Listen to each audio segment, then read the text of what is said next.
Hi, welcome to Clutter Bravado.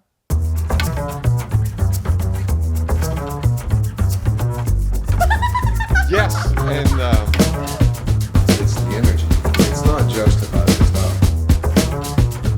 So we should probably just get into it, right? Let's go.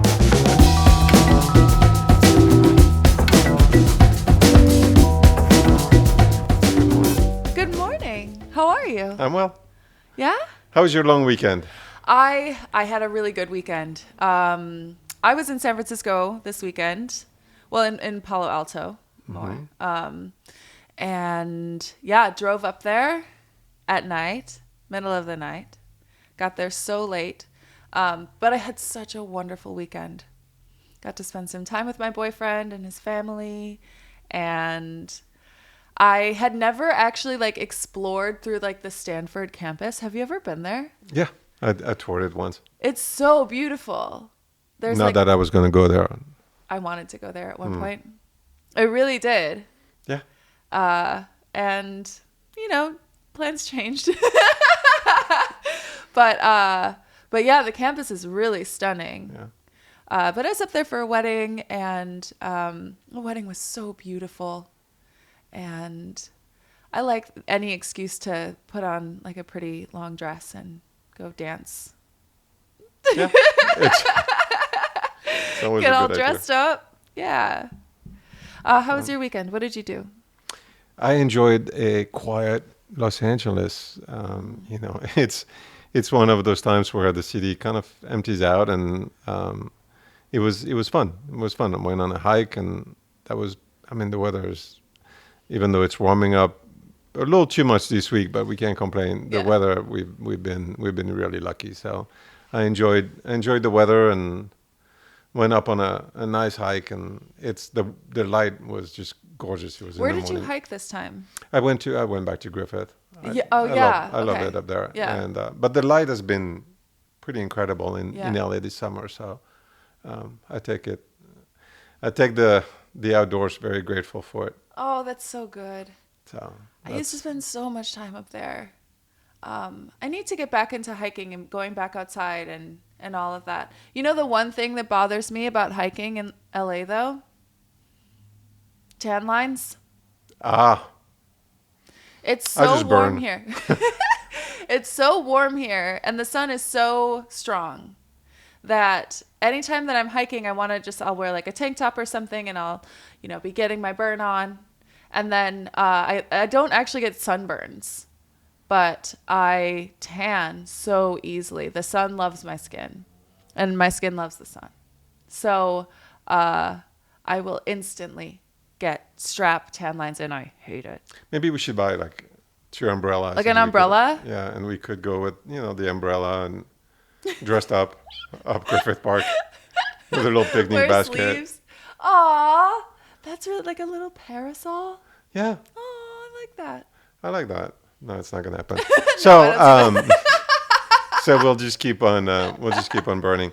But yeah, so it was that part was really fun, and now it's We're getting into fall. yeah. We're getting into autumn. Well, it's funny because we are, In a it's heat that wave. moment. It's that moment where we're getting into fall, and it's gonna be 100 degrees outside, Yes. and I'm gonna be like, yes. A high of 106 on Friday or Saturday, I Yeah. believe. Woo! So, but yeah, eventually we'll get into the fall. Yes. So, lots of work, some traveling, some traveling for the podcast, Yes. on the books. Very excited. So it's just gonna be exciting. Yeah. And today we have one of my favorite person. I've met Thomas. I think I met him in 2001 when I came down to do my first antique show in Los Angeles. Okay. And that's how we started. And you'll get to know him better. He's incredible, stylish. He's also a little bit intimidating with how stylish and put together he is. Oh yeah. For a podcast called Clutter Bravado, we normally have some people that seem a little bit messy on the outside, and he's going to come in here just perfect, pristine. I want to know what's the What's the messiest place in your house? he's gonna have trouble with that. I don't think he's got a single messy place. Maybe his glove box. in the car. Oh, that's a good idea. Maybe. Yeah. Even though no, Probably not. Probably not. It's probably organized. We'll see. So let's take a bet. What is he going to say? In his house. Yeah, I've been to his house. I can't imagine. Maybe he has a closet where he keeps all of his. He might have a storage, but even storage. No. I'm sure it's labeled. God, I don't know. There's not a skeleton in that man's closet. No. No. But we'll see. We'll find out. It'll be a surprise. We could be wrong. Maybe he's just really, really good at looking good on the outside. Yeah. It's possible. Maybe. But that's unlikely. That's very unlikely. And the other thing that... Oh, yeah. Go ahead. You're going to talk to him about is that he's building a new house. Yes. And he's doing it with... Yeah, I don't know how to describe Gary. Not quite a legend yet because he's kind of... Just an incredible designer. But Gary, and so I wanted to show you this book, Art House. And that was one of his collaboration with a client of his. And is this all one house? I believe so, yeah. Oh, right on the back cover. This is this at the Broad? Am I correct in that? Or it's at one of the... It's somewhere that I've seen it before. I haven't seen it at the Broad. I was there not that long ago, but they might have. I even know the name of this artist. Gary Linyon? Wow. Ooh, did I get that right? I don't know, but... We'll see. Anyway. So... I'll correct it when I go back and edit this. But... It's actually not one house. It's several but it's for one client. It's an amazing art collector, and Gary manages to capture that in a way that no one else can.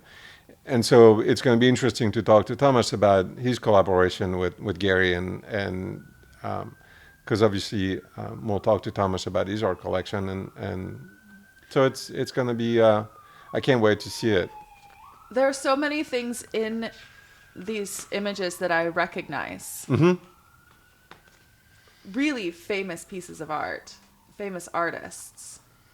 There's a sculpture, Ruth Asawa sculpture in there that's just phenomenal. Oh yes, it almost looks like mesh, doesn't it? Yeah. Yeah.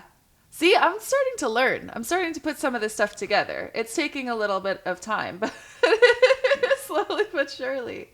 I know that I just paged through it. I'll find it in here. But Ruth Asawa? Mm-hmm. Okay. San Francisco-based artist. Okay. And she was just, created. And she has a few... this is so beautiful. Big... Oh, it's right here. There you go. That, yeah. Ruth Asawa, what is it called? It's Untitled. Most of these pieces are called Untitled, by the way. Did you know that?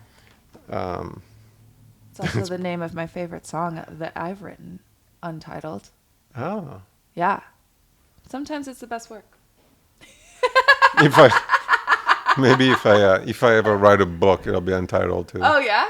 Yeah, because it's I don't know that I would find a title to whatever I've done, so it better stay untitled.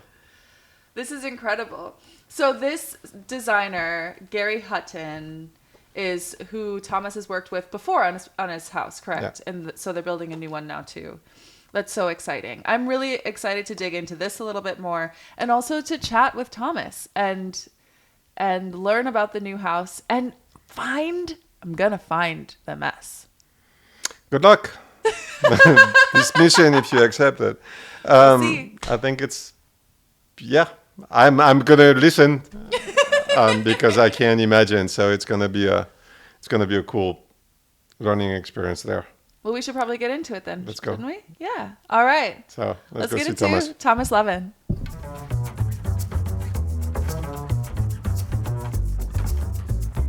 Welcome to Clutter Bravado. Today we are here with Thomas Thomas Lavin. How are you, Thomas? Hi. I'm good. I'm so glad to be here. Thank you for the invitation. Yeah. Oh, I'm so happy to have you here. I was saying to you earlier, I'm going to fangirl just a little bit.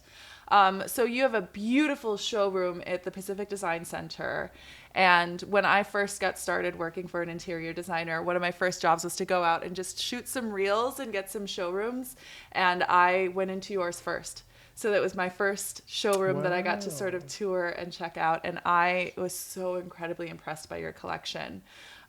You've been in this industry for quite a while. Yes. So you had your first showroom, was it in 2000? Exactly, yes. And that was not at the Pacific Design Center yet. It was correct? on Beverly Boulevard. On Beverly Boulevard. So tell me about what it was like to open up your first showroom. Oh, man. So I worked for the meanest man in the world, and he used to scream and shout and throw things at me. Oh. And one of his best friends was in the interior design space. So I would listen to them talking, and I was super inspired by what they were up to. And he wanted to move offices. And so he had me order some stationery. And the day the stationery came, he started throwing it at me. He's like, "Why would you order stationery? We're moving." I'm like, "You told me to." And he's like, "You're so stupid, you should go work in interior design." So I did. I love that origin story, the villain origin story. Oh, no, tell you the origin story. And so I looked in the LA Weekly, because in those days you looked in the newspaper when you wanted a job. And Brett Parsons, who you guys know, I'm sure, was running an employment agency out of the Pacific Design Center. So I paid my $35. He got me an interview with some people who were still dear friends, John and Krista Everidge. Oh. And amazing. Right. So I walked into their studio in their garage with their two little girls running around. I'm like, this is amazing. Mm-hmm. Krista and John are so kind and so talented. And so I was with them for probably about 6 months. The economy changed. I got laid off. I ended up getting a job at Herbalife. You know Herbalife? Yes. Miserable. Oh, no. So I'm not a corporate guy. So I went into work every single day. I should probably look up my old boss. Her name was Stormy. Okay. And she rode a motorcycle to work every day in motorcycle leathers, changed into her work garb, and then would send me down to get bacon and eggs. And I cried every day on the way to work because it was so soul sucking. Yeah. And then Krista called me and she said, "There's a job opening. Are you interested in doing furniture?" And I said, "Sure." So I got a job working for Needler Faucher. And I started in 1994. And I was replacing a guy who's going to go into his own design practice. And so in the first 2 weeks, I didn't sell anything. And I found out subsequently they wanted to fire me because I hadn't sold anything. Mm-hmm. And he's like, "Please let this guy go. He'll be okay." And so I worked there for about 6 years, got an appointment with the SBA and wrote a business plan under the auspices of the SBA. And after being with them for about 12 weeks, they gave me a business plan. They said, "You can fund this." And so with the SBA, they will fund half, but you have to get the first half funded. Mm-hmm. And so to shorten the story a little bit, I sent it to my parents who were living in New York. Mm-hmm. My father called me and he said, "This is very smart." He said, "Your mother and I will fund it." And my mother was in the background. She's like, "I did not agree to that." She said, "Hang that phone up right now." And we hung the phone up. I thought, no harm, no foul. 10 minutes later, my mother called me back. And she said, "Your father and I have decided we will fund the first half of it." So, the irony is my mother's been working for me for 20 years. Oh, my gosh. Yes. So Mom runs my fabric department beautifully with kindness, dignity, and a little bit of force like my childhood. Of course. Yes. So I opened on Beverly in 2000. Okay. We moved into the Pacific Design Center in 2005, and we've grown ever since. We opened our Laguna showroom in 2014, and at the same time we expanded our PDC showroom and created the first non-corporate freestanding Liège boutique in North America. Ooh, okay. Yeah. And so it's been like that, gradually and then suddenly, which is a line from Ernest Hemingway. Yeah. Farewell to Arms. Yes. Everything is gradual and sudden. The expansion, like as you started to grow, like when you sort of outgrew your Beverly showroom and then you wanted to move into the PDC, as that growth was happening, did you have any moments of real fear or trepidation? Like, was there something that made you hesitate to make that decision? Well, even when I was going to open my showroom originally, I had found the space on Beverly, and it was $9,000 a month, which I knew I could never afford. So I called the landlord, and it was my greatest moment of tactical negotiation because I got it down to $9,000 a month. It was total brilliance. And so I was supposed to sign the lease, and I called my mother hysterical crying, fear and trepidation. I'm like, I can't do this. And my mother was so kind. She said, you know what? You don't want to be 65 and look back and wish you would have. Oh, yeah. And so since 65 is now like looming, hello 65, I'm really glad I did it. Yeah. So I've had stress and anxiety all along the way. I don't know if you can ever do it with not. Yeah. You know, yes, I get excited. Yes, I have a vision for what I think it can be. There's a way in which I present to the world fearlessness, but the late nights and the stress, but I do everything calculated. Yeah. So I've got great advisors, it's a lot of intuition. Yeah. So really paying attention to what makes sense with the data that I have. Yeah, there's something that's really comforting about that, because sometimes, I mean, you present yourself in the way that I know you without knowing you, is that you have this air of effortless success. Oh, thank you. I'll take that.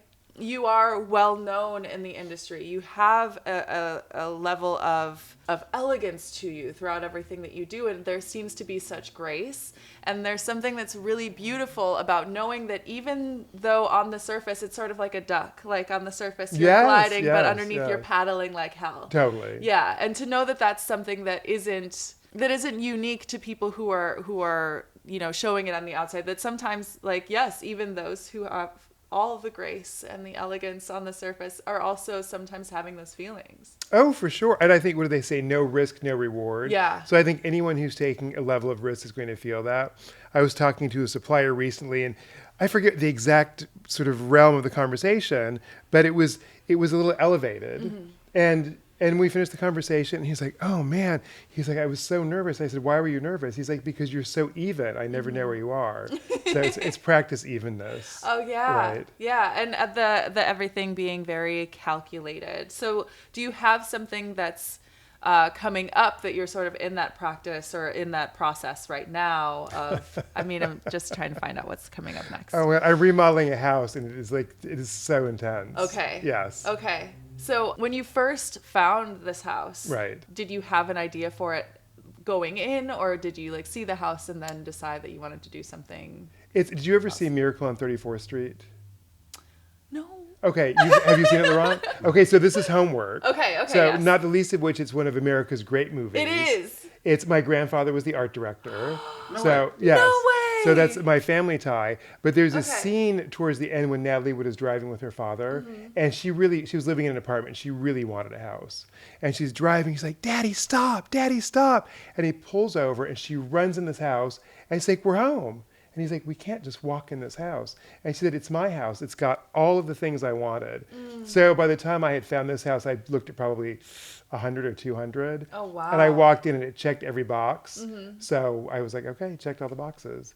The only box it didn't check was easy. Okay, yeah.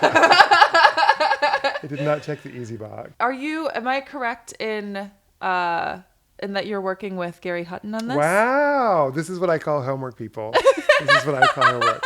Yes, this will be the third house that Gary Hutton has done for me. Okay. I only knew of one previously. Yeah. So, but this is the third. This is the third. That's amazing. And Gary is a magician. You can't believe what he's doing. It's extraordinary. So talk to me a little bit about how you started working together.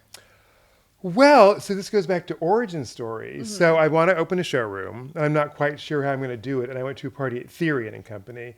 And this is probably 1998. And I was very shy. And so I was standing against the wall, and I wasn't talking to anybody. And this guy came up to me. He's like, what's your name? And I said, Thomas Lavin. And he said, what do you do?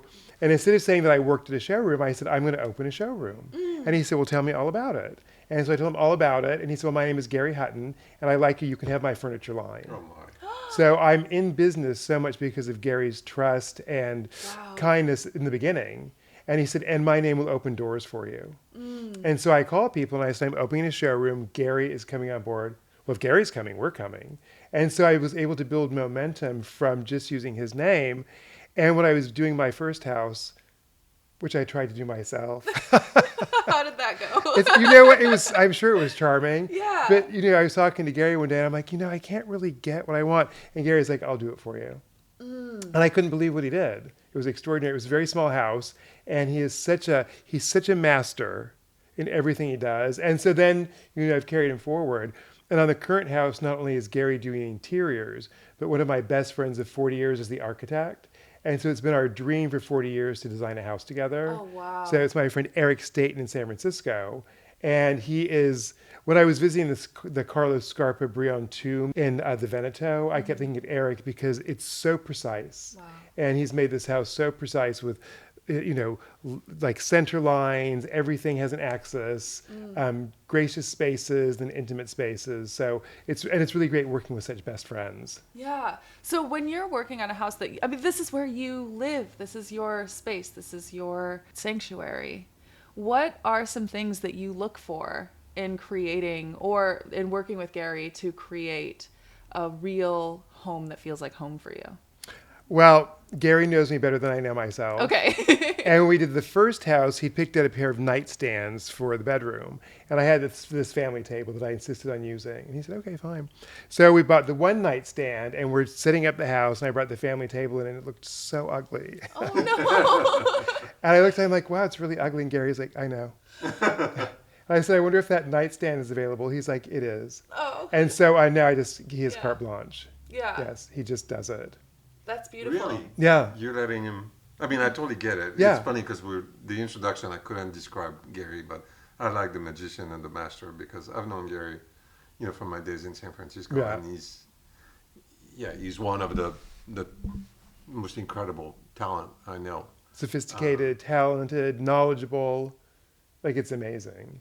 And so with your art collection, is that because I know he's quite spectacular? Is that something that is a primary thing in your design? I think it really did drive the design. It drove fabric choices. I think it drove furniture layout. And we're in the process right now of placing all of the art so we can get the backing in the walls. But Gary's work has been with some of the greatest art collectors in the world. So to be able to engage with him on this level and care about art collections so much is really wonderful. I know that you have a pretty massive collection. Is everything going to be on display in your home? We walked through the other day, and I pretty much placed everything except for one piece. Okay. This is amazing. I didn't think I could do it. Yeah. Wow. Yeah. What is the one piece that was left out? Well, we're going to try and fit it. It's a photograph of a coal mine in Russia done by Miles Coleridge. Ooh. And it's so awesome, and I haven't displayed it for a few years. So I'll find a place somewhere. Okay. So it will have a home. Yeah. Okay. Do you have a preference, like a piece of art that you love more than others, or is it just like your kids, you love them all equally? I love some more than others. which one I'm carrying out at any given time in a fire changes, but definitely favorites. Which maybe it's like children, I don't know. Maybe it is. I only one, so I love her, Right. Yeah. Yeah. She's always number one. She's not Yeah. See, perfect. What is your current favorite? Oh man, my current favorite, I'm going to go with, I have a sculpture by the feminist artist Anne Agee, and she did a series of Madonna and Daughter. Oh. So I have it's a Madonna and her daughter, and it's based on a Byzantine profile. And so it's very austere, very Byzantine, and then it's tagged like a skateboarder. So it's like just spray painted. Wow. And so it's like this great comment on, everything. Yeah. On, especially in this age that we're living in, freedom, women's rights, the power of religion, and I think this sort of like juxtaposition of like this ancient culture and like contemporary skateboard culture. Yeah. Artistry in one piece. Yeah. So she did a whole series, and I just love this one because it sort of harkened back to the Byzantine era. Yeah. Sort of going into that, with a lot of your style and from what I know about you, again, there's a lot of precision that is involved. So what areas in design or trends that are happening right now, do you feel like things are sort of getting away from that precision, from that things being perfect, and how do you feel about that? Well, I think there's always been a range of aesthetics in interior design. I think you can pick out any period in history. And if you're looking at 1930s, what are we looking at the most streamlined, or you're looking at things that are more exotic? So, yeah. I mean, I think there's amazing work right now that we might call imprecise, Okay. but it's so exquisite in that sort of application of wabi-sabi. Yeah. And then, of course, the one, I mean, like World of Interiors is my favorite magazine. Oh, okay. And I think that's the definition of imprecise. And it's heartfelt, it's layered, it's complicated, it's historical, it's dynamic, it's got a real story to tell. And you really can't, in some ways, mess it up. When you're dealing in a space that's so precise, there's lots of room for error. Yeah. So, which is why I think in my next place, I'll do something like World of Interiors, right? Something that's less Not this precise. one. Yes. Not No, this is very precise. Do you have an inspiration, like from the past, like a designer or an architect that you particularly cherish? Oh, man. You know, I studied art history at UCLA, Right. so I have a pretty wide range of what inspires me, and it changes over time. So having just gotten back from Italy, from the Veneto, I'm super inspired by anything Andrea Palladio. Like to go and walk through the Villa Rotonda is extraordinary. And it's an interesting juxtaposition if you look at that against like English country houses. And you think of what was happening with, you know, in the 18th and 19th century in England. And now, right now, I'm really obsessed with Carlo Scarpa, looking at the Brion tomb, what he did for the Olivetti studio in Venice, you know, with a different kind of attention to materials and precision. Wow. These are all things that I'm going to have to look up because I don't know what they look like. When the students come in, I give them Yes. homework because I love the Yes. students coming in, so they always get Oh, I homework. love it. Please Yeah. give me homework. That's kind of what we do during our intros. Yeah. There's always something that that Laurent will provide. And we actually today are looking at some of Gary Hutton's work, specifically because he's been working with you. So we've sort of gone through a few other designers and their history and like looking at a lot of their work. It's interesting to do that because, you know, like when you covered from the, you know, you knew me from my first passion, the 18th century French. So now I'm talking to Elyse and I'm like, wow, there is so much and such, you know, in different countries, and you know, we're talking 3 centuries, so it's kind of fun to try to think about it and be like, It's so cool. It's like, and it changes all the time because you learn more, you get curious about something else. I mean, even when we were touring through the Veneto, and all of my architect friends said, "You must see the Scarpa." I said, okay. And we showed up, and it was like a lifetime experience. Wow. Like we were there for hours. I could Yeah. not believe the precision, the axes, the materials, the references to history. And also you just have to love rich people that are sophisticated because they like they're like, we're dying, do our tomb. And they created this extraordinary experience. Along inspirations, you are also an incredibly stylish and very well put together, styled person. Oh, man. Your fashion, your personal style is so stunning. Thank you. So I want to talk to you a little bit about your personal style, how it developed into what it is now, if there are people that you look up to or who you go to for where you want to go next with your style. Well, you know, when I was a kid, it's like, 1973, 76, and it was like the age of the polyester plaid pant. Yes. So I grew up at the beach, and so all the kids were in, you know, jeans or shorts or whatever they were wearing, and I was wearing plaid pants. Ruthlessly tortured. And by the way, plaid pants also get really hot, like the polyester. They do, yeah. So my mother was taking me, I think it was my 10th birthday, and she was taking me shopping, and I was in the car, and I was so excited. And we were going to Sears, and she's like, and you're going to get jeans. And I cried. And I still remember them. It's total PTSD. I got a pair of army green Toughskins. And I don't know if either of you have any idea, but they're absolutely stiff. They're made so they cannot be destroyed. Reinforced knees. And then my mother bought them a size too big because she said you'll grow into them. So it was like but anyway, all that to say that like I had an aesthetic, and it was like I came back to it.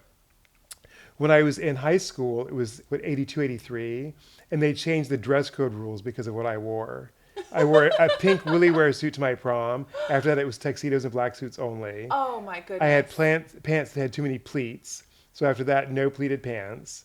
So I've always played fashion, and my partner Destin and I play with fashion. Yeah. It's always like, who are we going to be today? Yeah, always pushing the boundaries. But in terms of inspiration, I mean, my favorites are Rei Kawakubo, who's a master, and Dries Van Noten. Yeah. And Dover Street. Oh, okay. Do you know Dover Street? I'm not familiar. No, I've heard the name, but I'm not familiar with. I can't bring up a design in my mind. It's Rei Kawakubo and her husband, Okay. whose name escapes me, opened a small concept shop in London on Dover Street maybe 15 years ago. And they've since opened in Tokyo, London, Tokyo, New York, Los Angeles. They opened on Industrial. And it's just great. They have all of the Comme des Garçons brands. And then they cherry pick what's interesting from other collections. Whether it's Gucci or Prada.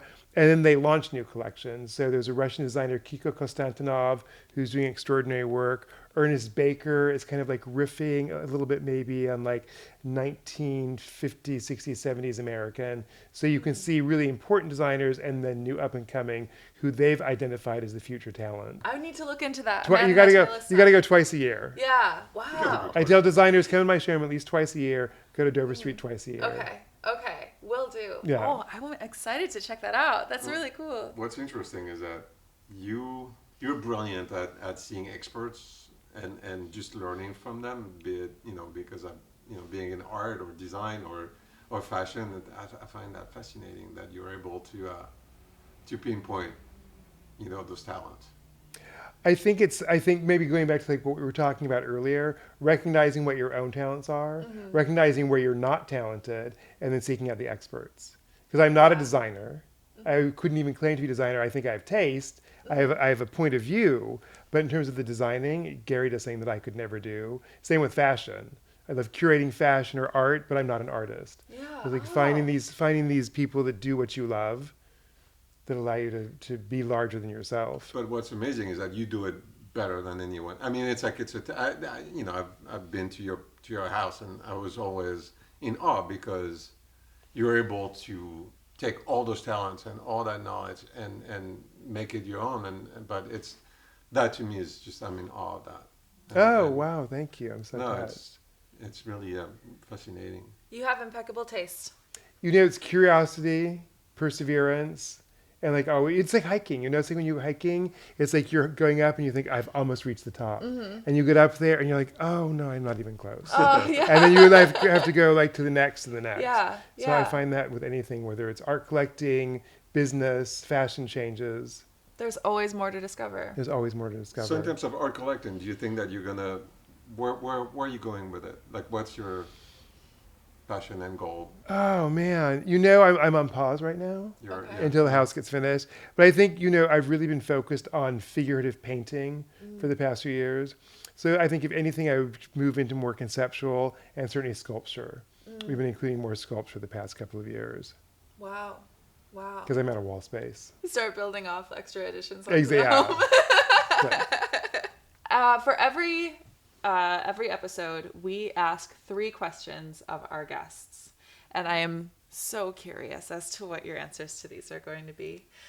We were sort of guessing about it, especially the first one.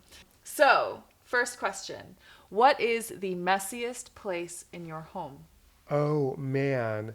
So I would say on the day-to-day, it's our junk drawer. You have a junk drawer. You have to have a junk drawer.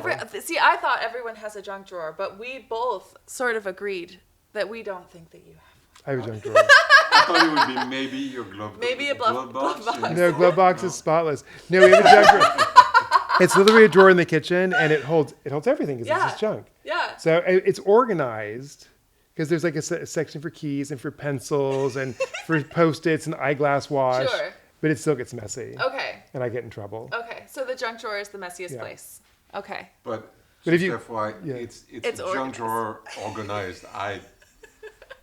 It's a caveat, It's fine. Actually, we're gonna accept that. But if you come to our house before a big party, there's always an emergency about 20 minutes before people are coming, and anything that's on a surface gets shoved into a closet. Oh, it's horrifying because you can't find anything. Oh. It's like, honey, have you seen that? No idea. So for a second question, what is your favorite place in your home? My piano. Oh. Sitting at my piano. What kind of piano do you have? I have a 2017 Steinway Grand classical 6'2". Oh. Yeah. It's One moment, please. I love a piano. I play the piano. And I love a piano. I love playing. It is like, I think it's my happiest place. 6'2" Steinway from 2017. Yeah. Oh my gosh. And Dustin and Thomas sing and play, and it's just.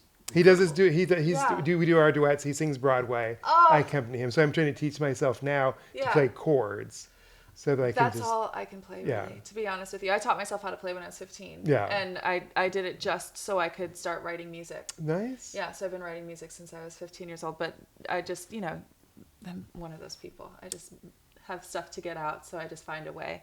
And yeah, so the piano was a big... I'm obsessed with the sound of a real piano. Electric pianos have never done it for me. No. Because you can sing into a piano and it'll sing back to you. Oh, yes. Oh, it's amazing. It's the so soundboard. beautiful. Oh. My piano teacher was over last night and we popped the lid because I'm working on a piece by Franz Liszt, who was kind of like the first rock star pianist. Yeah. He was super handsome. He was, like just sort of like an out there narcissist, whatever. He's the one who invented how we have concerts now with pianists. The way the pianist is turned to the stage, the way they play solo with encores. He had an affair with a married woman. She was a duchess. And so they left, they were in Vienna, they left, they were touring around the Europe, and they were in Switzerland. He wrote these pieces to her. So I'm playing one right now called I think it's like the William Tell Suite. And it's so magnificent. Oh, wow. And so you have to open the lid, and as you said, the piano sings, Yeah. and you can just hear the soundboard. It's crazy. Oh my goodness. I sweat when I play it. It's really fun. Yeah. You do? It's so big, and I got a new piano bench so I can play better. It's really cool. Oh my goodness. Yeah. Okay, that's my favorite part of your house then. Yes, right? Yeah. Yes, totally, yes, for sure. Okay, and then for our last question, when you walk into a space, whether it's into a home or into like if it was in here today, what is the first thing that you notice when you walk into a room? If it's available, scent. Okay. I guess scent no matter what. So it's either scent. And I'm so picky. Yeah. So it's like scented candles, which ones, right? Okay. Incense, which one? Which one's your favorite? I mean, my favorite is the Cire Trudon, the Solus Rex, which is inspired by the freshly waxed floors of Versailles. Or is it the Sanctus Sancti, because it smells like a Catholic church? Oh, I love Yeah. that. And then we burn a lot of Japanese incense. Yeah. I love the smell of a Catholic church. Yeah. I love that smell. Oh, no, when they've got the frankincense going and they're, Oh. Sorry, Japanese incense. Your landscaping. What are you doing for the house? So my friend Martin Schwanauer is doing the landscape. I should have mentioned him earlier. So another best friend, Martin, I've known for so long. He threw me my 31st birthday. Oh my goodness. Which is now, 5 years ago? almost 29 years ago. I know. And he's done my current house and he'll do the new one. So, and he's exquisite in working with indigenous materials, using materials from around the world, things from South Australia. So it's a garden that is beautiful. It's appropriate for Southern California. It draws all of the wildlife. Yesterday I was on the treadmill in my current house and the garage is open and all the butterflies are coming around the flowers. So it'll be lush and beautiful and very California. Yeah. Oh, that sounds like heaven. Yes. Yes. Yeah. My favorite part of Thomas's house is going to be the new pool. Yeah, right. Oh yes, the pool that we're going to crash. Yes, come and swim. That's amazing. So when will that property be done? January. Beautiful. And I'm sure it'll be photographed and seen everywhere. Yeah. I think we have to. Yes. Naturally. Must photograph it so when it gets messy, you can remember what it looked like way back when. Messy. There's no messy. Impossible. Yeah, it's not gonna. For a podcast called Clutter Bravado, we were a little bit like, we're going to have the person with the least amount of clutter on the couch today. I don't think you've had anybody with clutter, have you? Have we? That's a really good question. Yes, we have. Yes, we have. We have. The artists. The artists. Yeah. Yes. Artists will... We all have some clutter. I've been to some of my friend artist studios. I'm blown away. Like there's one artist in town, and when he's done with his paint tubes, he just throws them on the floor. Oh yeah. So there's literally paint tubes all over the floor. Yeah. I've seen the desks of where the paint is, the water will be, or the oil will be. And then there's like an empty bottle of wine and a wine glass that has water in it that you're using for paint. Yes, and then another like little jar that has like whiskey in it, Right. Just all like everything being everywhere, but it's just how someone finds themselves the most creative. I like that. But you don't have that at all. No. No. No. No. The nothing garage like gets a that. little messy. Okay. Yeah. Okay. And I would say the garage is probably the most cluttered space, Okay. which I try not to look at. Just pretend it's not there. Exactly. Is it a philosophy that you apply at the showroom as well? Because your showroom is just impeccable. It's Yes. impeccable. You know, it's been such an evolution because if you'd come in times past, it was cluttered. And yeah, you know, it's like you're learning as you go along. Like in the early days, I used the wrong colors. It was too crowded. There was a collection we brought on once, and the guy was like, I love you so much. He's like, you're so talented as a marketer. I know you run the best operation in terms of backup marketing, you know, correspondence, turning around money. He's like, but your showroom is really messy. He's like, so I'll come on board, but you've got to clean your showroom. It was just tight. Yeah. And yeah. so now I try to really make sure it's not tight. Yeah, it's beautiful. Thank you. I love your showroom. The few times that I have like been in there, things are moved around, always like staged in a really beautiful way. The last time that I was there, you had the pomp. Yes. I want to call it an exhibit. It's really, it's so like. cool. You know, Yeah. John Pomp started off Yeah. in art school and found his way to glass blowing. And at one point, he was offered this prestigious job at Chihuly up in Seattle. And he's like, I got to do my own thing. And so he started off lighting, which we all know. And then the lighting just kept getting better and more sophisticated and more dynamic. And he said, you know what, I got to move in the house. And so he started working on furniture. Yeah. In 2020, he moved into a 100,000 square foot factory. And he hand built the largest kiln in North America and now makes the largest cast glass tops that have ever been made. And after he opened his flagship showroom in New York, we were talking and we said, let's do something in Los Angeles. And so it's totally John's vision. He laid out the space. He chose the color, which is, what is it, Portobello, I think is that it? Portobello color. He didn't like it. He didn't like the color he chose. He Really? hand painted it himself. Like came in, like he's so It's almost hands-on. like a lime wash on the walls. It's like a isn't it? lime Yeah. wash. He's such a visionary. And so we were so proud to launch that on the West Coast and really show like this collective comprehensive vision of somebody who is doing extraordinary work. Yeah, his work is really, really impressive. It's really impressive. Yeah. And that's what makes my job so wonderful, that I get to work with these people, grow with these people, and stay together for such a long time. Yeah. You know, like Gary, Fuse Lighting, Kevin, June Ho, we've all been together since the beginning. 25 years with each Kevin one. Is, Yes. Dear friend is the ceiling light over the Oh, table. that's right, Kevin. Yes. Oh, Kevin will be that's with right. us. Yes. So, yeah. Kevin will be on here very Yes. soon. Yeah. Oh, that's right. Yeah. I love him. Kevin and Sylvester. Okay. Yeah. Oh yeah, his Genesis story is great. Yes. It was because of me. Oh, really? Well, it's not because I'm a genius. It's because he hooked me with a lighting guy who completely screwed me. He didn't bring me the lighting, so I called Kevin. I'm like, dude, you need to do lighting. And he said, there's too much lighting out there. I said, I don't care, do lighting anyway. Because I had just empty J boxes. And then he's gone on, he's had an incredible career. Yeah. You know, I love that his factory's in Los Angeles, employing local artisans and craft people. And he has so much fun with materiality, whether he's playing with glass or wood or fabric, or he went through this whole period of gemstones. He's somebody who's really having fun. Yeah. Yeah. Yeah, and I love the chain link details Yes. on that too. Yeah. The metals. Super talented. Yeah. And just, a big part of our community too. That's such a big part of the community. Yeah. And that's another question for you. The community that you've built, like the best design community around you. I love it. Oh man. When I have the students come in, when they come in to visit, I tell them the coolest thing about the business, the most extraordinary gift that we have is our community. Like there's not an industry this cool. Maybe Hollywood is, but I think we're cooler. Because we all know each other and it doesn't matter. I can call one of my competitors. I think the thing is we're humans. And so we're social animals and nothing happens without community. So you're not doing anything by yourself. None of us had any success. None of us had any movement forward without community. And that's where all the fun happens. That's where the magic happens. Yeah, we're always craving connection with other people. Totally. And when you can find someone who's in your field or even just outside of it, but who has something that you want, then the first thing that we want to do is like connect with that person. How did you get there? Totally. Yeah. Yes. So much fun. Yeah. And I just, I hear about these kids today. And it's like, what did you do this week? And I played video games. Oh, how did you do them? In my room by myself. I cannot wrap my head around it. Because like I'm with my pals and we're going to the museum and we're meeting people and having conversations with curators or meeting artists and creating like this sense of awe and wonder.